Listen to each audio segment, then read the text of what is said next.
लग चुकी है तलब मंजिल पाने की, लग चुकी है तलब मंजिल पाने की। अब खुद को आग में झोंक देंगे, अब खुद को आग में झोंक देंगे।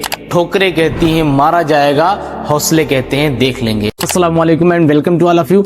दोस्तों, डीएनए करियर क्लासेस प्लेटफॉर्म के ऊपर बच्चों के बीच स्किल्स को डेवलप किया जा रहा है। यानी इनको ये बताया जा रहा है कि आपके सामने सडनली अगर किसी को फर्स्ट एड की जरूरत पड़ जाए, उसको फर्स्ट एड देना पड़े, प्राथमिक उपचार देना पड़े, तो आप उसकी सडनली कैसे मदद कर सकते हैं। तो यहाँ पर मैं अपने बच्चों को ट्रेन कर रहा हूँ और यहाँ पर मैं आपको कुछ वीडियोस के थ्रू ये बात दिखाने की कोशिश करूंगा कि बच्चों को सिर्फ किताबों तक ही सीमित ना रखा जाए, बल्कि उनके अंदर ऐसे स्किल्स को डेवलप किया जाए जिसके जरिए से सामने वाले की लाइफ को सिक्योर किया जा सके। तो यहाँ पर हमारे बच्चे फर्स्ट एड के बारे में आपको बताएंगे कि अगर किसी को सडन शॉक आ गया है, किसी को अचानक दिल का दौरा पड़ गया है, तो उसको सीपीआर कैसे देंगे, सडन शॉक से कैसे बचाएंगे।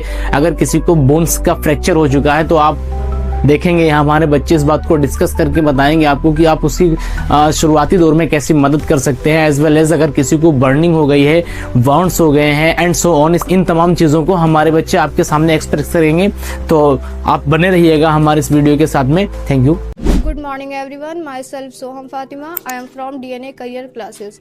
आज मैं एक इम्पॉर्टेंट टॉपिक शॉक के बारे में बात कर रही हूँ। जैसा कि आप सब जानते हैं कि शॉक हमारे बीच एक बहुत बड़ी डिसीज़ बन चुकी है एंड इसके बहुत सारे केस डेली दिखाई देते हैं। तो आज मैं आपको इसके फर्स्ट एड के बारे में बताती हूँ कि अगर किसी भी पर्सन को आपके सामने शॉक हो जाता है तो आप उसे फर्स्ट एड कैसे देंगे। तो सबसे पहले तो हमें ये जानना होगा कि शॉक क्या होता है। तो जब हमारी बॉडी में सभी ऑर्गन्स एंड टिश्यूज़ में ब्लड का ट्रांसफ़र सही अमाउंट में नहीं हो पाता है तो हमें शॉक हो जाता है। जब हमें शॉक होता है तो हमारी बॉडी में शॉक के कुछ सिम्टम्स दिखाई देते हैं, लाइक हाइपोटेंशन। हाइपोटेंशन में हमारा ब्लड प्रेशर बहुत लो हो जाता है एंड हमें शॉक हो जाता है। Next tachycardia. ट्रैकीकार्डिया में हमारे दिल की धड़कनें तेज़ हो जाती हैं। And oliguria. ओलिगुरिया में हमारी यूरिन सही अमाउंट में रिलीज़ नहीं हो पाती, जिससे हमारी बॉडी में यूरिया इंक्रीज़ होने लगती है और हमें शॉक होने लगते हैं। नेक्स्ट हमारी स्किन ब्लूइश एंड कूल हो जाती है। सो अगर किसी भी पर्सन में आपको ये सिम्टम्स नज़र आ रहे हैं तो आपको ये आइडेंटिफाई करना है कि उसे शॉक हुआ है। अब मैं शॉक के टाइप्स के बारे में बात करती हूँ। सो बेसिकली शॉक 6 टाइप से होते हैं। First of all cardiac shock. Cardiac shock में हमारे दिल में कोई डिसीज़ होने की वजह से हमें कार्डियक शॉक हो जाते हैं। Next neurogenic shock. जब हमारी स्पाइनल कॉर्ड में कोई इंजरी होती है तो उससे हमें न्यूरोजेनिक शॉक होने लगते हैं।